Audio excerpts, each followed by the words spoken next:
Right now, joining us on the program is the author of a brand new book, The Big Lie, Exposing the Nazi Roots of the American Left. Please welcome Dinesh D'Souza. Good morning, sir. How are you? Hey, it's great to be on the show. I am so glad to have you on the program. A lot of our listeners are big fans of yours. So tell us a little bit about this book, The Big Lie, Exposing the Nazi Roots of the American Left. What inspired you to write this book? Well, I noticed that right around election time, a kind of new theme began to leap into the American political debate, and that's the basic idea that Trump is a fascist and that the Republican Party and the conservatives are the party of sort of Nazism. Right. And behind this is a very big idea that predates Trump and has actually been promoted since World War II, that fascism and Nazism are phenomena of the right. Right. And so my book is a searching examination of this, and I show, based on history, based on the actual meaning of fascism, based on an exploration of the connections between the American left and the fascists and Nazis, that no, Nazism is actually deeply and profoundly on the left, and the whole notion that fascism and Nazism is right-wing, that's the big lie. So how did the lie start? Because, and like you said, every time you hear somebody talking about the Nazis, it's always the right-wing Nazi party or the right-wing neo-Nazis, when actually, the word socialism and socialist is right there in the word Nazi. So how did it become associated with the right? So, yes, you're absolutely right. Mussolini, the founder of modern fascism, Mussolini was a Marxist. He was a lifelong socialist. Hitler's party was called the National Socialist Party. So these people were on the left. They were recognized to be on the left. Many American progressives, including President Roosevelt, FDR, were very enchanted with Italian fascism because they knew it was on the left and they saw it as more progressive than the New Deal. Mm-hmm. So FDR, for example, sent members of his brain trust to fascist Italy to study fascism because he wanted to bring some of those ideas back to America. Now, here's the point. After World War II, once fascism and Nazism became completely discredited and stained with the reputation of Holocaust, the progressives who were coming to power in the academy, in the media, in Hollywood, they basically said to themselves, whoa, this stuff is so damning. If young people found out about this, then they would never associate with us anymore. We'd be finished. Right. So they set about to sort of leave all this incriminating information out of the textbooks, and they, in a very cunning move, sort of redefined fascism into a whole bunch of things that it's absolutely not. So that's how they were able to move fascism from the left wing to the right wing column. Essentially, they created fake fascism, and then they started pointing their fingers at people later, like Trump. So, isn't it one of the PR tactics of the Nazi Party? Wasn't it their tactic to accuse your opponents of what you are doing, of exactly what you're doing? So, if you're squelching free speech, you accuse your opponent of squelching free speech.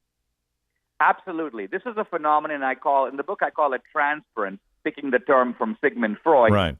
And the Nazis certainly did it. In fact, the very title of my book, The Big Lie, is a phrase invented by Hitler. Now, many people think Hitler was talking about how he could sell big lies, but no, Hitler is actually accusing the Jews of being the perpetrators of the big lie, and that's a classic example of transference right there. Hitler is the one who's actually lying, but he's blaming the Jews for what he's doing. And so similarly here, the American left, which has been in bed with fascism, which even now has a quasi-fascist ideology, leftists on the campuses use fascist tactics to drive speakers off the campus.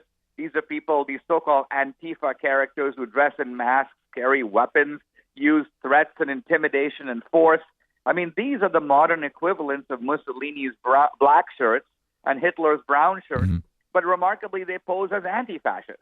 Right. We're speaking with author Dinesh D'Souza, author of The Big Lie, Exposing the Nazi Roots of the American Left. Was there a point while you were researching your book, because anybody that's read your books before knows that you do a lot of research on these books, was there a point during your research where you just had maybe an oh my God moment, look at this? Just a really eye-opening. I mean, that's a very interesting question, because this book was for me more of a revelation than really any of my other books. When I wrote my last book, Hillary's America, documenting the deep history of racism in the Democratic Party, I already knew that there was one. It was just a matter of getting chapter and verse and playing it out. But in this book, I knew there were some parallels between things happening on both sides of the Atlantic, but I didn't know, for example, that Hitler got some of his most destructive and genocidal ideas from the American left. It's not just that he did things that were similar, it's that he actually learned and adopted blueprints from the Democratic Party and the left in order to implement his murderous schemes in Europe.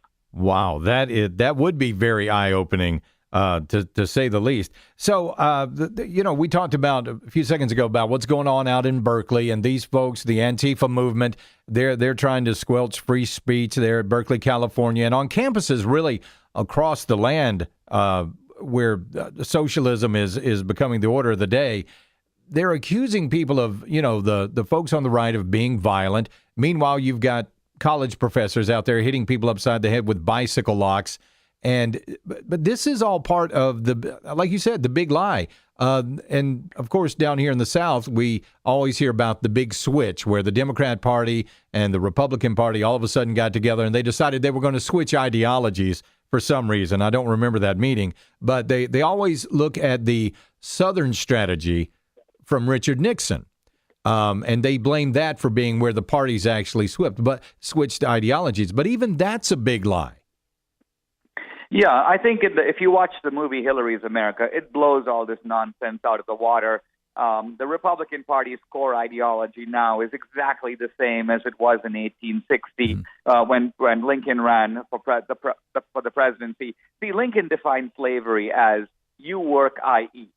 To him, the core of slavery is you're stealing another man's labor. And he accused the Democrats of being all about that.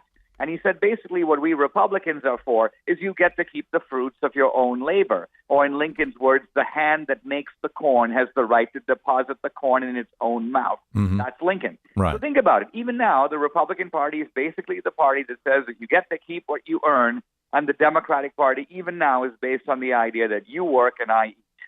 It's amazing that, and the media is quite willing to go right along with this narrative.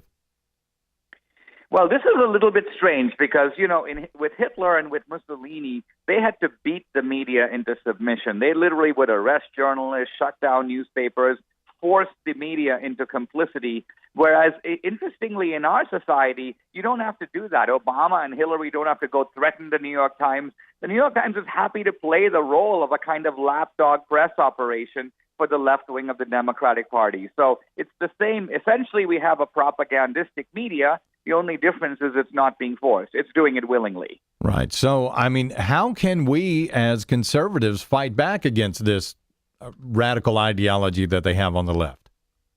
Well, the first step, and this is kind of where my work kicks in, is my first step is to blow these charges out of the water. I mean, I think anyone who has read the book Hillary's America or seen the movie, you just can't play the race card on the left with the same confidence that you used to. Today, if you go on social media and you put up a meme of, say, David Duke and try to link him to the right, 40 guys will put up memes of Robert Byrd in a Ku Klux Klan outfit. So the race card just isn't working that well anymore. Right. The goal of this book and the power of it is it basically blows away the fascism card.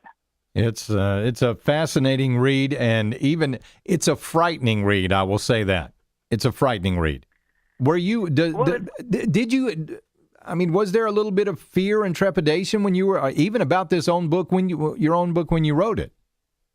Well, I've been a scholar now for 25 years, and I looked at the subtitle of this book, Exposing the Nazi Roots of the American Left, and I knew that people who don't know about this territory are going to look at each other and go, the Nazi roots of the left? Are you kidding me? Right. So there's a sort of sense that, that I'm being inflammatory for its own sake, but I promise you that anyone who reads this book will see that the subtitle is not overstated. It's fully warranted by the explosive information in the book. Well, sir, we certainly hope everybody reads it. Everybody understands exactly what's going on in this country today and where the ideology came from.